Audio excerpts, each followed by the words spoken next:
내가 최근에 4차원 그리고 그 이상의 차원은 과연 무엇일까에 대해서 생각해 보다가 떠오른 아이디어들이 있어서 오늘 한번 이야기해 보려고 해. 내가 오늘 이야기하는 것들은 이미 과학적으로 증명이 된 걸 수도 있고 아직 증명이 안 되었거나 오히려 틀렸다고 증명이 된 걸 수도 있어. 나는 과학자가 아니라 그냥 상상력이 풍부한 사람이고 이건 그냥 내 머릿속에서 떠올린 하나의 이론일 뿐이니까 그냥 재미있는 이야기라고 생각하면서 들어주면 좋겠어. 0차원은 점이야. 방향 없이 그저 점 하나의 위치만 존재할 뿐이지. 1차원은 선이야. 길이 축으로 구성이 되지. 점이 좌우로 또는 상하로 움직일 수 있는 모든 가능성이 포함된 공간이지. 2차원은 면이야. 길이와 너비 축으로 구성되지. 점이 상하, 좌우로 움직일 수 있는 모든 가능성이 표현되면서 발생한 공간. 3차원은 입체야. 길이, 너비, 깊이의 세 축으로 구성되는 점이 상하, 좌우, 그리고 앞, 뒤로도 움직일 수 있는 모든 가능성이 표현되며 발생한 공간. 우리가 살아가고 있는 세계지. 그리고 보통 4차원을 이루는 네 번째 축을 시간이라고 여겨. 스페이스 타임이라고 하는데 4차원에서는 시간도 공간적인 개념이란 뜻이야. 그러니까 어떤 것이 3차원적 공간인 어디에 있느냐와 언제 있느냐가 합쳐진 위치가 바로 4차원 세계에서의 위치인 거야. 그러니까 점이 길이, 너비, 깊이, 그리고 시점의 축 어딘가에 존재하는 가능성이 모여서 발생한 공간이지. 그렇다면 4차원에서의 위치를 표현할 수 있다라는 것은 모든 시간상의 가능성이 이미 정해져 있다라는 거잖아. 그래서 사실 시간은 선형적이지 않다는 거고 과거, 현재, 미래가 모두 동시에 존재한다고 하지. 시간이 없다라기보다는 시간이 선형적으로 흐른다는 거 그리고 그거를 시계나 달력 등으로 표현하는 게 인간이 만들어낸 개념이잖아. 인간은 3차원의 공간과 함께 4차원의 시점을 느끼긴 하지만 3차원의 존재라서 뇌가 이 네 번째 차원의 축인 시점을 동시적으로 경험하고 느낄 수 없어. 그래서 인간은 변화를 인과관계로 여기고 변화가 관찰될 때 시간이 흐른다고 느끼는 거야. 우리 인간도 3차원 세상에서 3차원 물건을 2차원 평면인 종이에 그릴 수 있잖아. 근데 그 종이에 있는 존재를 한번 가정해 보는 거야. 그럼 2차원 존재는 그 물건을 인식할 수 있긴 해. 근데 그걸 3차원으로 인식할 수는 없는 거야. 우리가 아무리 입체로 그렸다고 하더라도. 아마 2차원 존재는 우리가 어떻게 무엇을 그리든 1차원인 선으로밖에 인식할 수 없을 것 같아. 이렇게 뇌는 사실 모든 차원의 정보를 받을 순 있어. 근데 뇌 자체가 3차원이니까 3차원적으로 해석할 수밖에 없는 거야. 그리고 뇌는 그 정보를 기억하기 위해서 이야기를 만들어내. 그리고 그게 바로 생각이야. 그러니까 우리가 하는 생각들은 사실은 더 상위 차원의 것일 수도 있어. 생각하고 기억하는 거, 그게 바로 뇌의 역할인데, 그리고 그 기억은 바로 에고지. 우리의 본능과 에고가 무엇을 한다고 했는지 기억이 나나? 바로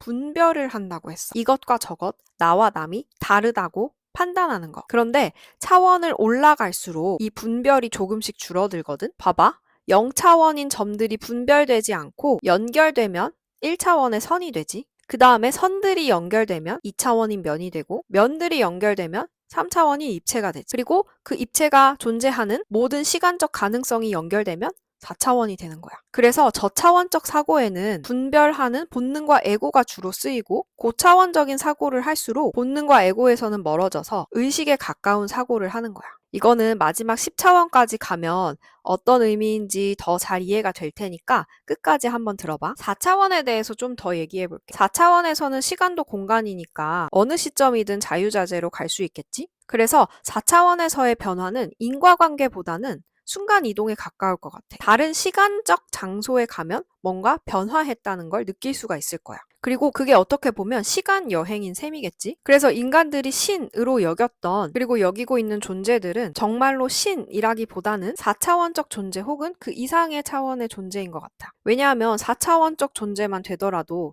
인류의 모든 역사를 이미 알고 있을 거 아니야. 그리고 그 순간들을 이동할 수 있고. 그러면 3차원적 인간에게는 전지전능한 존재로 비춰질 것 같아. 또 4차원적 존재에게는 노화의 개념이 3차원에서랑 매우 다를 것 같아. 시간이 흘러서 나이를 먹어서 늙어지는 게 아니니까 그냥 단순히 더 작은 나, 더 큰 나, 주름이 없는 나, 주름이 있는 나? 이렇게만 여겨질 것 같아. 그래서 노화를 두려워하지도 않을 것 같아. 그래서 요즘에 사람들이 점점 더 천천히 늙는 현상이 우리가 4차원에 가까워지면서 발생하는 현상이 아닐까 싶어. 4차원에서는 과거, 현재, 미래가 선형적으로 흐르지 않고 동시에 존재하잖아. 그래서 언어도 4차원 이상의 것일 것 같아. 왜냐하면 언어를 통해서 우리는 생각을 시간에 구애받지 않고 전달할 수가 있잖아. 디지털도 마찬가지. 과거의 영상을 현재에도 미래에도 볼 수 있어. 이렇게 디지털은 시간 차원을 더 실제와 비슷하게 경험할 수 있도록 해. 그래서 요즘 점점 모든 게 다 디지털화 되고 있는 것 같아. 점점 4차원에 가까워지고 있는 거지. 또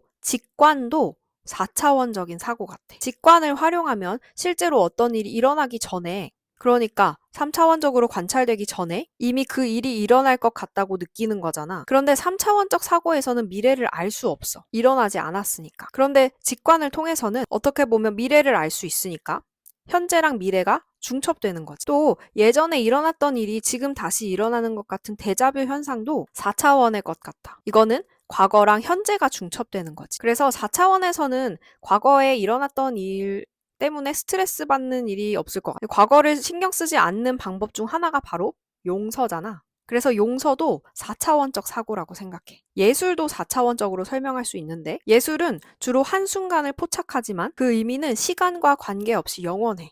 또 한 시대상을 담고 있지만 다른 시대의 사람들에게도 영향을 미치지. 근데 그렇게 예술 작품에 영향을 받으려면 나의 과거의 어떤 경험이 그 작품과 연관이 되어 있어야 하거든? 근데 미래의 내가 그 작품을 보고 감동을 받는다는 사건이 4차원에서는 이미 결정되어 있잖아. 그러니까 이걸 살펴보면 미래가 과거를 결정한다는 말이 이해가 되기도 해. 내가 그 작품을 보고 감동을 받았으려면 옛날에 그런 일이 일어나야 했으니까. 근데 4차원에서는 그 모든 사건들이 다 이미 정해져 있으니까.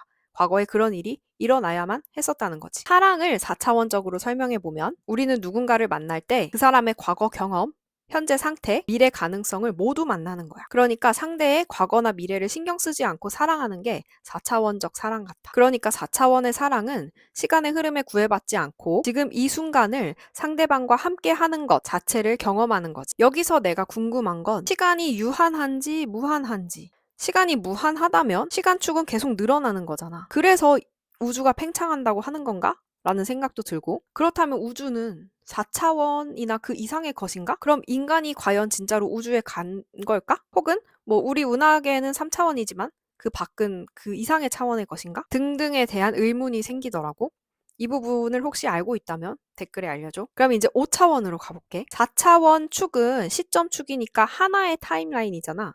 그러면 타임라인이 여러 개 있는 거니까 5차원은 멀티버스라고 할 수 있어. 그리고 우리가 3차원에서 타임라인을 이동할 수 있는 방법이 있는데 바로 선택이야. 우리가 어떤 선택을 하느냐에 따라서 그 결과가 달라지고 그 달라진 결과가 바로 타임라인 이동이잖아. 그러니까 우리가 선택을 하는 순간 다른 타임라인으로 이동하는 것과 같아. 그러니까 선택은 5차원의 것이지. 그래서 두려워하지 않고 원하는 선택을 척척 잘 할수록 자신이 원하는 타임라인에 갈 수 있으니까 더더욱 진정한 자신이 되는 거라고 생각해. 상상력도 5차원의 것 같아. 내가 지금 살고 있지 않는 삶에 대해서도 상상할 수 있잖아. 그리고 우리가 상상을 할 때 실제로 본 게 아닌데도 뇌에서 보이잖아. 경험한 적이 없는데 도대체 어떻게 보는 걸까? 뇌에 투영이 되니까 보이는 걸 텐데. 그러니까 나는 상상도 5차원 혹은 그 이상의 정보가 뇌에 프로젝트 되는 거라고 생각해. 그리고 꿈도 마찬가지야. 꿈도 우리가 경험하지 않은 것을 머릿속에서 경험하는 거니까. 이런 5차원 혹은 그 이상의 사고가 극단적으로 나타나는 현상이 바로 조현병이 아닐까 싶어. 지금 타임라인에 없는 것을 보거나 느낄 수 있는 거지. 그런데 대부분 3차원적 사고를 하는 사람들은 그걸 느낄 수가 없으니까 정신병이라고 구분 짓는 거고. 예술을 5차원적으로 설명하면 실제로 현실에 있는 것을 흉내내지 않은 모든 작품은 5차원의 것이라고 할 수 있겠지. 다른 타임라인에서는 존재할 수도 있는 상상의 것이니까. 사랑을 5차원적으로 설명하면 우리가 누군가와 함께 하기로 선택한 이후에는 삶의 모습이 완전히 바뀌게 되잖아. 그러니까 누구와 함께 하기로 결정했느냐에 따라서 전혀 다른 타임라인으로 가게 돼. 그래서 5차원적 사랑은 나와 상대에게 더 많은, 더 나은 가능성들을 주는 사랑이야. 다음으로 6차원으로 가볼게. 5차원은 여러 개의 타임라인인 멀티버스였잖아. 그런데 이 멀티버스는 나라는 하나의 자아의 멀티버스지. 그럼 여러 자아의 멀티버스를 오갈 수 있다면 여기 6차원에서는 나라는 개념, 자아가 붕괴되는 거야. 그러니까 6차원은 모든 개체들의 모든 경험의 총체라고 할 수 있어. 상상을 6차원적으로 보면 우리가 나가 아니라 아예 다른 존재가 되었다는 상상도 할 수 있잖아. 뭐 새가 되어서 하늘을 나는 상상이라던가 꿈도 마찬가지고 나의 다른 가능성을 넘어서서 나 이외의 다른 존재의 가능성까지 오가는 것. 그게 6차원이야. 그래서 공감은 6차원적 사고라고 생각해. 나의 감정이 아닌데 느끼는 거잖아. 사랑을 6차원적으로 설명하면 우리가 누군가를 만나서 함께 하게 되면 연결된 것처럼 느끼곤 하잖아. 이게 우리가 사랑을 하면 자아의 경계가 흐려지는 혹은 사라지는 경험을 하게 되기 때문인 것 같아. 그리고 특히 결혼해서 부부가 되면 운명 공동체로서 마치 하나 같은 존재로서 삶을 살아가기도 하지. 그러면서 나 혼자일 때는 가지 못했을 상대의 운명에 쓰인 멀티버스 타임라인으로 갈 수 있기도 해. 그래서 나는 공동체가 의식 성장을 위해서 중요하다고 생각. 공동체를 통해서 우리는 각자가 다른 개체가 아니라 사실은 모두 연결되어 있다는 것을, 사실은 우리가 하나임을 느낄 수 있으니. 현대 사회에서는 디지털화로 인해서 전 세계인들과 연결되었다는 감각을 더 다양한 방식으로 느낄 수 있게 됐지만 어떻게 보면 오프라인에서는 타인과 연결되는 것을 더 어렵게 하기도 했어. 내가 6차원에서 궁금한 건 여기서 자아의 개념이 사라지잖아. 그럼 6차원에서는 몸도 사라지는 건지가 궁금해. 몸 대신 존재하는 건 어떻게 존재하는 걸까? 입자로만 존재하는 걸까? 혹은 파동으로 존재하는 걸까? 근데 어쨌든 위치가 표시되려면 어떤 물질적인 무언가가 있어야 하잖아. 그리고 또 6차원적인 존재는 그러면 스스로가 파도일 뿐이라고 인식할까?가 궁금해. 불교에서는 우리가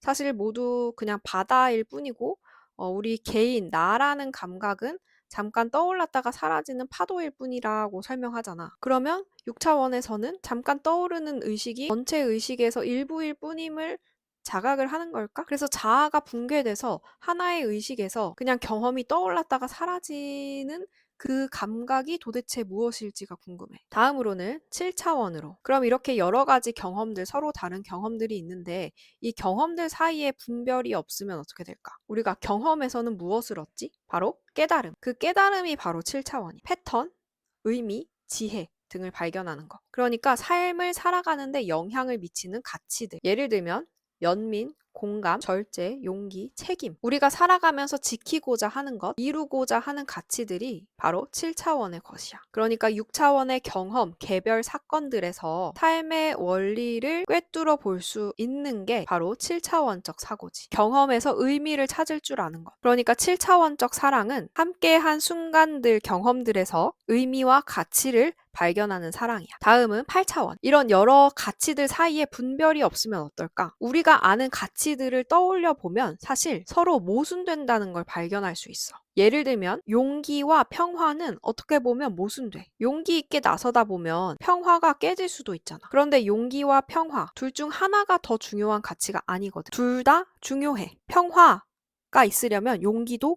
있어야 해. 그러니까 8차원은 이런 가치 간의 모순을 포용한 상태야. 즉, 가치 판단을 멈춘 상태지. 그걸 통해서 각각의 지혜를 언제 어떻게 사용해야 하는지 아는 것이기도 해. 그런데 이게 옳고 그름이 없어졌다는 의미가 아니고 어떤 가치가 어떤 상황에서 옳은지를 알고 행하는 것. 그게 8차원이야. 선악이 없는 게 아니라 내 상황에서 최선의 선택을 하면서도 그게 절대적인 진리가 아니라는 걸 이해하는 것. 그러니까 중용이 8차원적 사고지. 사실 우리가 하는 선택들은 어떤 한쪽의 극단으로 치우쳤다기보단 모순된 것처럼 보이는 두 가치를 양극에 둔 이 스펙트럼 사이에서 하게 되잖아. 사실 모든 지혜들은 현상을 설명하려는 시도에 불과해. 그리고 현상은 딱딱딱딱 쪼개질 수 없는 연속체이고 그 연속체 중에서 우리가 관찰 가능한 부분을 스펙트럼으로 보는 거거든. 그런데 뇌는 현상을 연속체나 스펙트럼의 일부로 보지 않고 하나의 카테고리 박스 안에 집어넣고 싶어 해. 그래서 사람들이 이런 모순을 포용하는 중용의 사고를 하기가 어려워. 그러니까 8차원적 사랑은 상대의 특징에 따라오는 장점과 단점, 그 모순을 포용한 사랑이지. 다음은 9차원. 이 여러 가지 지혜의 스펙트럼이 분별이 없으면 어떻게 될까? 그러면 서로 다른 말로 표현된 이 지혜의 스펙트럼 사이에 차이가 없다는 거잖아. 그게 사실 같은 의미라는 거잖아. 그러면 이 모든 지혜의 스펙트럼은 단 하나의 스펙트럼으로 설명될 수 있다는 건데 그 스펙트럼은 바로 사랑과 두려움이야. 그러니까 9차원에서는 언어가 붕괴돼. 서로 다른 언어가 사실은 같은 의미라는 걸 아는 거지. 그래서 상징이 붕괴되는 것이 9차원이야. 언어라는 상징 없이 소통하는 텔레파시가 바로 9차원의 것이라고 할 수 있겠지. 그래서 상징이 사라진 모든 언어가 설명하는 스펙트럼이 바로 사랑과 두려움인데 인간이 하는 말과 행동은 결국 사랑 또는 두려움 둘 중 하나에서 기인하거든. 연결, 돌봄, 확장, 책임 등의 사랑 또는 회피, 공격, 통제, 분리 등의 두려움. 그러니까 내 삶이 사랑을 기반으로 하고 있는가 혹은 두려움을 기반으로 하고 있는가를 돌아보는 것은 9차원적인 사고야. 그리고 9차원적인 사랑은 말하지 않아도 상대를 이해하고 느낄 수 있는 사랑이 9차원적 사랑이겠지? 마지막으로 10차원이야. 사랑과 두려움이라는 스펙트럼 하나만 남았는데 이 두 개의 사실은 분별이 없다는 거야. 그러니까 10차원에서는 사랑이 곧 두려움이고 두려움이 곧 사랑이라는 걸 알 수 있어. 왜냐하면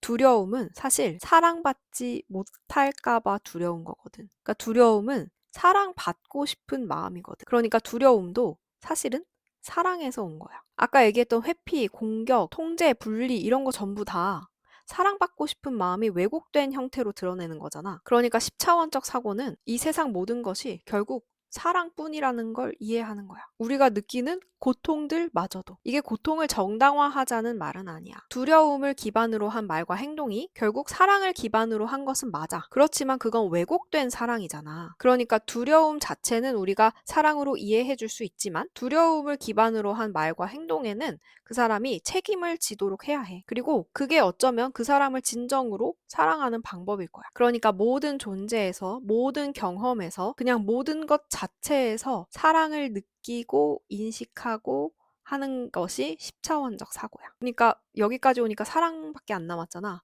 그래서 나는 10차원이 끝인 것 같아. 혹시 더 높은 차원에 대한 아이디어가 있다면 댓글로 알려줘. 그래서 여기까지 와보니까 그럼 다시 처음으로 돌아가서 0차원인 그 점이 빅뱅인가? 싶은 거야. 근데 우리가 빅뱅으로 우주가 발생했다고 하잖아? 그러니까 우주가 빅뱅으로 시작해서 우주의 역사가 있잖아. 근데 이게 시간이 흐르면서 우주가 이렇게 발달했다라고 생각하는 건 3차원적인 거잖아. 그 이상으로 가면 이미 우주의 역사가 시점마다 정해져 있는 거잖아. 그러면 그 빅뱅 하는 그 점, 0차원 자체가 우주이고 그 0차원이 사실은 10차원이어서 사랑인 건가? 그러니까 빅뱅이 곧 우주고 우주가 곧 사랑인가? 싶기도 해. 나도 내가 무슨 말을 하고 있는지 잘 모르겠는데 이게 나의 차원에 대한 아이디어였. 0차원부터 10차원까지 한번 얘기해 봤는데 그냥 저런 생각을 하는 사람도 있구나라고 생각하면서 들어줬으면 좋겠고 오늘 영상이 도움이 되었다면 이 영상을 필요로 할 다른 사람들을 위해서